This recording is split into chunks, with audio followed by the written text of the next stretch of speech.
you ever Google searched scholarly for and then typed in the words ivermectin in cancer? You see, a new study was published in September, and I don't think a lot of people know that it was use of ivermectin, fenbendazole, and mendobendazole for treatment of cancer and metastatic cancer, and the results were pretty darn good. And some people will say, well, I still developed cancer and I was taking ivermectin during that whole debacle in 2020. But my question is, were you taking the right dose? Because in the literature, it gives a dose that's probably higher than what you were taking. It also is using a combination of all three drugs.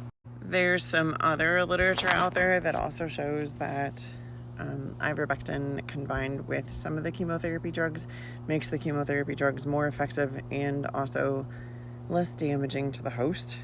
But let's talk about some of the other things surrounding cancer. I've had 6 people come into my realm in the last 6 weeks that have all gotten a diagnosis of cancer of some kind after we've done the initial consultation. One of the most common things between all of them is a not so great nutrition plan until maybe a month or 2 before they decided to schedule an appointment with me. A nutrition plan that was full of seed oils, full of food-like substances that are sold on the aisles of the grocery store, and junk, really, and a ton of sugar. So what do you do when you get a diagnosis of cancer? The number one thing I'm going to tell you to do, because this is actually proving out in the research to be the best thing for you, is to go super clean keto. What does that look like? It looks like you are eating fish, organic chicken, and grass-fed, grass-finished beef. It looks like the only fruit and quote-unquote sugar you are taking in is raspberries, blackberries, blueberries, strawberries. If you're deciding to go the chemotherapy route, you're gonna need to protect your nerves, so you're gonna need some higher fat things in there. Maybe a good quality grass-fed, grass-finished butter or ghee and grass-fed, grass-finished cheese. But that's only if your body will actually tolerate dairy, and dairy does have a tendency to build up the mucus in the body, which can be damaging instead of helpful if you have a problem at all with dairy. Based on additional research, you also want to lower glutamine in the system, which means that you need to take something like berberine in high doses. Of course, start low, dose yourself up, in order to get glutamine out of the system. The other thing I'm going to recommend from the minute you get your cancer diagnosis, do a 72-hour to 5-day fast. You need 72 hours to actually start destroying cancer cells. A lot of people will tell you a 16-hour fast is long enough. The research proves that that is not true.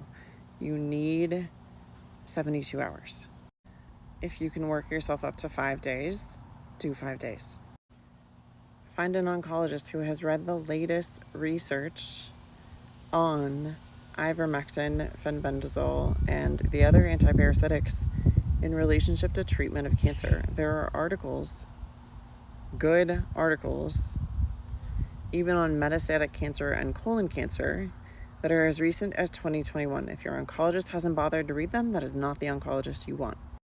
There's an entire group of physicians on Twitter who would say, forget the keto that I just mentioned, go completely carnivore, except that they are using plants to season their meat. They're using things like onion, garlic, rosemary, thyme. Last I checked, those are not carnivore. Some people feel like they have no option and that chemo is the only thing that they can do, and I get that. I understand that. I understand the feeling of desperation and desire to live. But there are so many more options, and there is so much good literature on what you can do. And there are so many people treating cancer without chemotherapy. Now, that's not to say they're treating it completely without drugs, because some of them are even using statin medications. to treat cancer, but you have options. If the oncologist that you meet with isn't willing to hear you and your questions, find a new one.